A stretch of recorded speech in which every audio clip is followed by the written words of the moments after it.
एक माँ अपने बच्चों से बोलती है कि चलो आज तुम्हें टूर कराते हैं, आज तुम्हें घुमाते हैं, आज तुम्हें बहुत सारी चीज़ें खरीदवाते हैं। और आज हम बाहर चल रहे हैं, आपको बहुत सारी चीज़ें खरीदवाएँगे और बहुत सारी आपको टूर कराएँगे यानी कि घुमाएँगे। बच्चे जो हैं वो माँ पे भरोसा नहीं करेंगे तो किस पे करेंगे? एक माँ तो आखिर माँ होती है।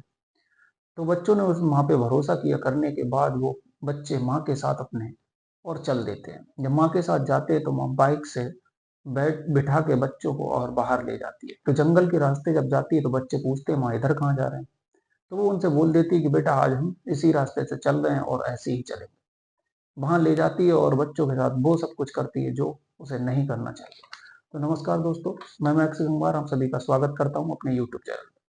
और आपसे कहानी ये सच्ची घटना जो है वो सुनाने से पहले आपसे एक छोटी सी रिक्वेस्ट करना चाहेंगे कि अभी तक अगर आपने हमारा चैनल सब्सक्राइब नहीं किया तो चैनल को जरूर सब्सक्राइब कर लें, बाकी बेल बटन जरूर दबा लें। बाकी वीडियो अच्छी लगे तो कमेंट जरूर करें और बाकी शेयर भी करें, जिससे कि ये वीडियो और लोगों तक पहुंचे और हमारा समाज जागरूक हो और ऐसी घटनाओं से हमारा समाज बचे। बात करते हैं इस घटना की, तो जो ये घटना है वो ये मामला सोनीपत हरियाणा का है। सोनीपत हरियाणा का मामला है ये, जो सोनीपत जिला पड़ता है। उसी सोनीपत में एक कॉलोनी पड़ती है जिसका नाम है विकास नगर कॉलोनी। वहां का रहने वाला एक लड़का था, यानी कि जिसका नाम था राहुल। तो वहां पर एक लड़का था जिसका नाम राहुल था, उसकी एक दिन शादी होती है। तो एक रूबी नाम की लड़की से उसकी शादी हो जाती है। दोनों की शादी होती है। शादी होने के बाद तो जो ये लड़की थी उसकी, जो रूबी जिसका नाम था रूबी, तो रूबी की राहुल नाम के लड़के से शादी होती है। शादी होने के बाद बहुत ही अच्छे से दोनों रह रहे थे। कुछ समय बीतता, बीतने के बाद धीरे धीरे कुछ टाइम बीतने के बाद उनके एक बच्चा होता है। उनके एक बच्चा होता है। एक बच्चा होने के बाद वो अच्छे से रह रहे थे और बहुत ही अच्छे से रह रहे थे। लेकिन एक बच्चा होने के बाद धीरे धीरे उनमें कुछ ना कुछ मनमुटाव आने लगा।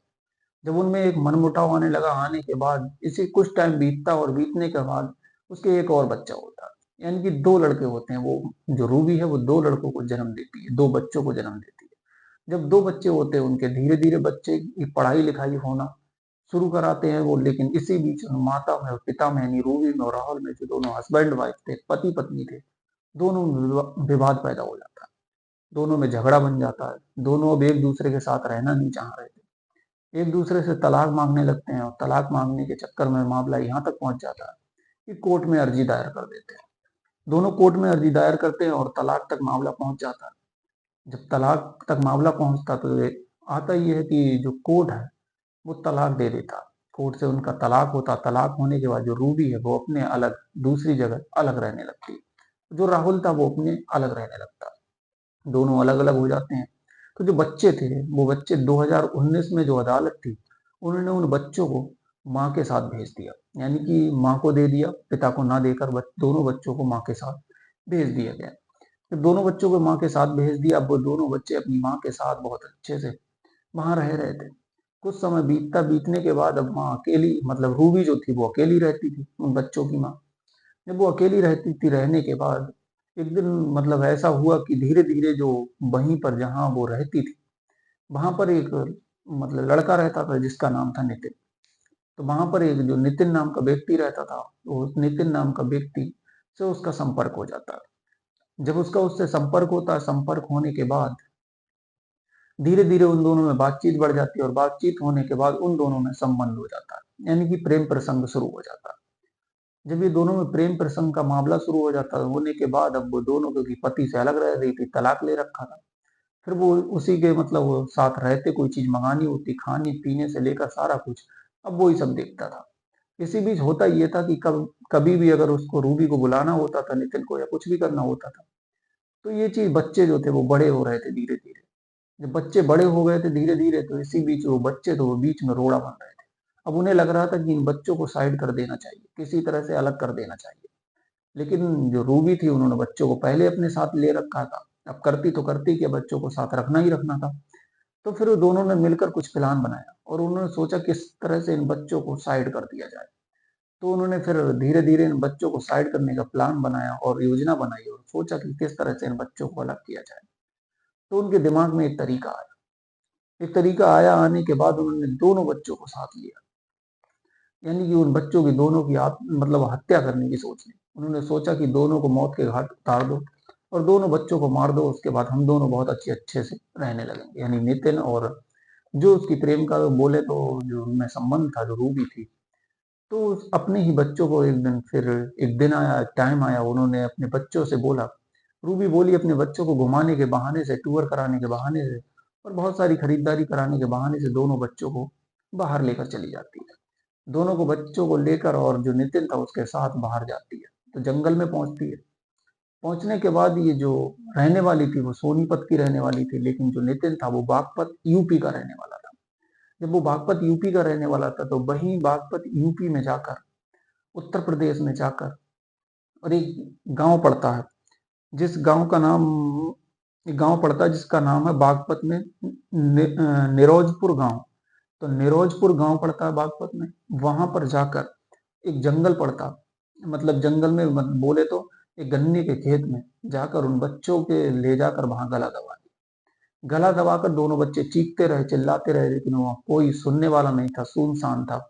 जब कोई वहां सुनने वाला नहीं था, दोनों बच्चों की दोनों मिलकर हत्या कर देते, गला घोट कर हत्या कर देते, गला दबाकर। हत्या करने के बाद उनकी लाश को वहीं गन्ने में छुपा कर और चले आते हैं। इसी बीच चले आते, अब ये सोचते कि पुलिस की तंगी से किस तरह से बचा जाए, क्योंकि पुलिस भी अपना शिकंजा कसेगी अगर किसी तरह से पता लगेगा तो। बाकी ये समाज को भी बताना है कि किस तरह से हमें दिखाना है कि बच्चे हमारे जो थे वो कहीं गायब हो गए। फिर उन्होंने एक प्लान बनाया, दोनों ने एक प्लान बनाया कि क्यों ना हम पुलिस के पास जाकर गुमशुदगी की रिपोर्ट लिखवा देते हैं। बोल देंगे कि गुमशुदा हो गए, कहीं चले गए, पुलिस इतना ध्यान नहीं देगी और फिर ये मामला धीरे धीरे दब जाएगा और वापस तो कभी आएंगे नहीं, क्योंकि उन्हें पता था कि हमने इनके साथ क्या किया, इन्हें कहाँ छुपाया। इसी तरह से वो बिल्कुल यही काम करते हैं जो उन्होंने प्लान बनाया। जो रूबी थी वो जाती है, पुलिस थाना में जाती है, सिविल लाइन थाना पड़ता, वहां जाती है। जाने के बाद वहां पर रिपोर्ट लिखवाती है, गुमशुदगी की रिपोर्ट लिखवाती है, पुलिस गुमशुदगी की रिपोर्ट लिखती है। अब रिपोर्ट लिखने के बाद पुलिस जो है अपनी छानबीन शुरू करती है, अपनी जांच शुरू करती है। जब बच्चों की जांच शुरू करती है, इधर छानबीन करती है, तो मामला जो था वो हरियाणा में छानबीन कर रही थी। जब वो वहां हरियाणा में अपनी सोनीपत जिले में यहाँ छानबीन कर रही थी, सब कुछ कर रही थी, लेकिन कोई मामला सामने नहीं आ रहा था, उन्हें मिल ही नहीं रहा था। इसी बीच होता यह है कि जो इधर जो गन्ने का खेत था, वहां पर किसी तरह से जो खेत का मालिक था वो पहुंचा। पहुंचने के बाद उसे देखा तो वहां दो लाशें पड़ी हुई थी, दो, और बहुत ही गंभीर अवस्था में पड़ी हुई थी। वो जो है पुलिस को इन्फॉर्म करता, पुलिस को इन्फॉर्म करने के बाद यूपी की जो बागपत की पुलिस थी वो वहां पहुंचती है। पहुंचने के बाद मामले को देखती है और संगीन लेती है, मामले को लेती है गंभीरता से। लेने के बाद तो फिर पता लगता है कि उनकी जो पहचान होती है, वो उनकी पहचान जो है रूबी के बेटों के रूप में उनकी दोनों की पहचान होती है। जिनमें से जो एक की उम्र थी वो 11 साल की थी, जिसका नाम था वंश, और दूसरी की उम्र 7 साल थी, जिसका नाम था वीर। इन दोनों की उनके बेटों के रूप में पहचान होती है। तो पुलिस जब वहां मतलब संपर्क करती है, हरियाणा जो सोनीपत की पुलिस थी उससे संपर्क करती है सिविल लाइन पुलिस में, तो पता लगता कि हाँ, दो बच्चों की गुमशुदगी की रिपोर्ट है। फिर जाकर वहां पहचान होती, पहचान इन दोनों बच्चों के रूप में होती है। पुलिस दोनों को कस्टडी, मतलब दोनों को लेती है, लेने के बाद पोस्टमार्टम के लिए भेज देती है। इसके बाद होता यह है कि इधर अब पुलिस जो थी वो पूछताछ करती है। पुलिस को यह मामला समझ में नहीं आ रहा था कि हत्या किसने की है। तो इधर जो पिता था, इसके पिता को पकड़ा गया। पुलिस ने इसके पिता से पूछताछ की, जिसका नाम राहुल था, जो पहले पति था रूबी का, जिससे तलाक हो गया, जो बच्चों का पिता था। दोनों को लिया, लेने के बाद मतलब उसे पूछताछ की राहुल से, जो उसका पति था। जब उससे पूछताछ की तो एक नाम सामने आया, जिसका नाम था नितिन। तो नितिन जब उसने नाम बताया तो उसने उस पर ही आरोप लगाया कि उसने ही हमारे बच्चों को किडनैप करके और उसकी हत्या कर दी है। इसके बाद जब नितिन का नाम सामने आया तो रूबी की और नितिन की दोनों की जब कॉल डिटेल खंगाली गई पुलिस ने, तो दोनों पुलिस को लगा कि इन दोनों के बीच कुछ ना कुछ संबंध है। जब दोनों को लगा पुलिस को लगा इन दोनों के बीच कुछ संबंध है, तो पुलिस ने फिर अच्छे से जानकारी शुरू की। तो पुलिस ने जब इनसे बाद में इससे पूछा, रूबी से पूछा, तो रूबी ने पहले मना कर दिया कि ऐसा कुछ भी नहीं है और ऐसा कोई भी वाकया नहीं हुआ और हमने ऐसा कुछ भी नहीं किया। पहले इन्होंने कुछ नहीं कबूला। उसके बाद पुलिस ने क्या किया, सीसीटीवी फोटोज जो है वो खंगालने शुरू किए।